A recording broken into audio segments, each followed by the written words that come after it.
This week on Carpool Coach, we're meeting with a client of mine, Dr. Frank Koentgen of Ozgene. Ozgene are based in Technology Park in Western Australia and grow mice for medical research.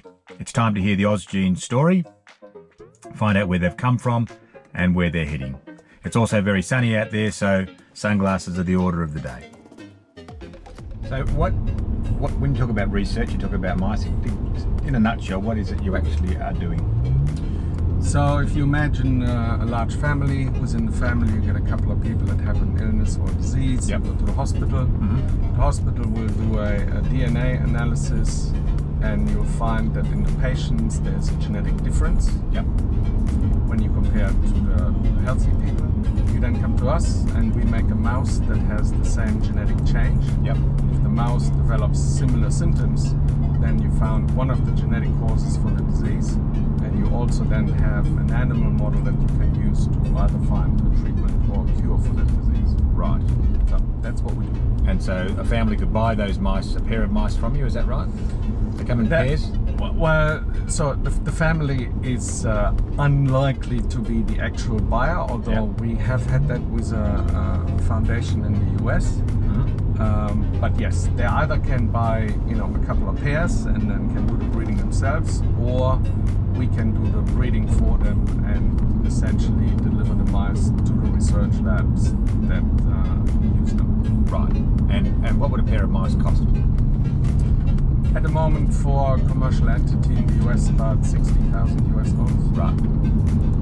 So that's expensive rodents, isn't it?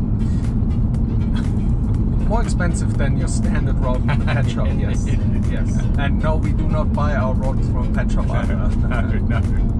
But we do quite a bit of value adding to those animals. Yeah. And tell me about the changes you've made within the business and what you've done in the last 5 or 6 years that's really improved the time it takes to produce a pair of mice.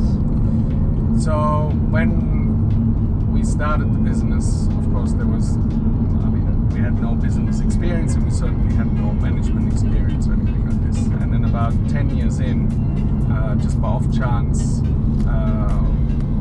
we became aware of the Toyota management system or lean management system, whichever terminology you want to use there, and we applied that to the company, and that has resulted in a lead time reduction from what was at the time probably 2 years to now the fastest is in 20 weeks. And that is an extraordinary change and improvement. Yes, and you have a lot of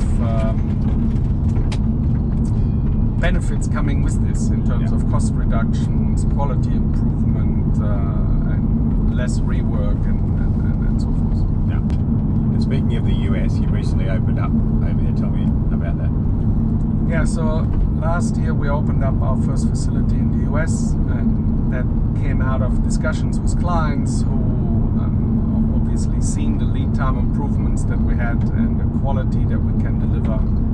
And they had issues with some of the existing suppliers, providers, and they've essentially asked whether we were interested in setting up in the US, and that's what we did. Yeah. And what has been the benefit of being in the US? How is that?